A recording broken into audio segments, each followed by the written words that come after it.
So how do you deal with difficult people? In this video, I'm gonna share with you 10 tips on how to deal with negative or challenging people that I've learned through years of serving the public.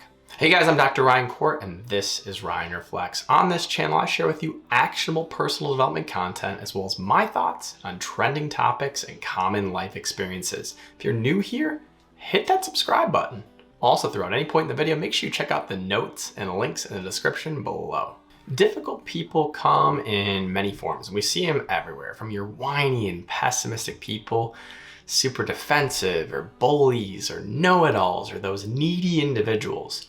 You run across them in all facets of life. So how do you manage that? How do you navigate those relationships and conversations? And as somebody who serves the general public, I've done a lot of research on how to best navigate and handle these individuals. So with this in mind, here are 10 tips on how to best deal with difficult people. My first tip, when you run across a difficult individual, stay calm. And I know this is challenging to do. Your fight or flight response kind of kicks in and you want to either fight, you want to run away. But if you stay calm, remain present, and just don't respond or react, that is the best way to start off any conversation with somebody who's really getting on your nerves. Next, take the time to listen. I'm talking actively listen. Close your mouth, don't talk, and listen to the best of your abilities, right? Because how are you going to respond if you don't know what they're saying, why they're frustrated, why they're being difficult in the first place? Listening gives you a lot of insight on how to respond. And of course, as you're listening, be compassionate and try to understand them.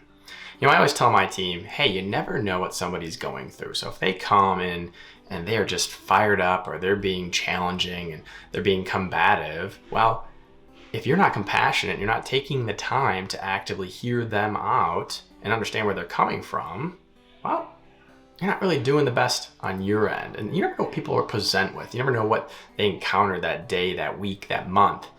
And so being compassionate goes a very long way. And as you become ready to respond, and when you do so, kill them with kindness, right? Be kind in that entire process. Because when somebody comes in, they're super challenging, super difficult, needy, whiny, complaining, whatever it may be, if you respond in a forward-thinking, gentle, positive, optimistic tone and very kindly, guess what? It's hard to get back and start yelling at that person or get combative or be challenging to that person. Kill them with kindness. It diffuses the situation. This one's a little bit more challenging, but take the time to reflect on yourself. Are you overreacting? Are you having your own internal struggle? Maybe this is something that is just not a one-sided situation. Maybe they're difficult to you, but you're also very difficult to them. And is there something you could have been doing in your world, in your life, in your actions that would make the whole situation a lot easier? And next, control what you can. There are a lot of things in life we can't control. But in difficult or challenging situations, if you were in the wrong, well, apologize or make something right. If you know that there's a way to kind of reach a common ground with this challenging human being, take those steps. Or maybe you're in an environment, or this is a workspace, talk to your higher ups, right? Maybe have a conversation with them if this is just continuing to occur and you're having more and more instances and more challenges with a certain individual that you can't control, but it's driving you crazy and it's impacting your ability to do your job. Control what you can in these scenarios. And then repeat scenarios, right? Not just a one-time encounter, but a repeat scenario, repeat occurrence. Take the time to reach out to somebody you trust and talk to them. Family, friends, a therapist, whoever it may be, run your thoughts, your ideas past them on what's going on and how to best respond and how to best handle these circumstances. At the end of the day, they can provide a lot of great insight to you, things that you may have never thought about, pathways or ways to navigate this that you had never even dreamed of. And at the end of the day, that context could be extremely valuable with handling that difficult individual. And of course, if you can't take care of the situation, right? You're having a really challenging time, but you still got to be around that person, you can ignore them. Not always the best approach, but sometimes if you ignore a difficult or challenging individual, they kind of get the point and they stop bringing their challenges, their issues, their noise at you. Not always, but if you can do this, it's one way to handle the situation. And of course, there are those difficult individuals that, guess what? You just got to cut out of your life, right? Let's say you had a childhood friend who, you did a lot of things together, but over time, their relationship with you is becoming more and more toxic. And it's impacting your spouse, your kids, your family, your mental health. Well, maybe you have to cut them out of your life.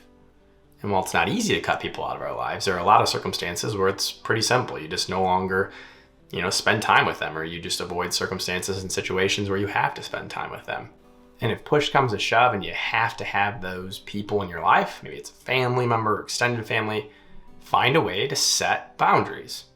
Very healthy and normal to set boundaries with difficult or challenging or noisy people that you still have to spend time with. If it's extended family, maybe you set certain times where they are allowed to come and visit. Or maybe if it's a colleague, you have a certain period of time that you are taking meetings, in-person meetings, phone calls where you have to respond and interact with them. But boundaries are a super healthy way to live and interact with a difficult person without completely cutting them out.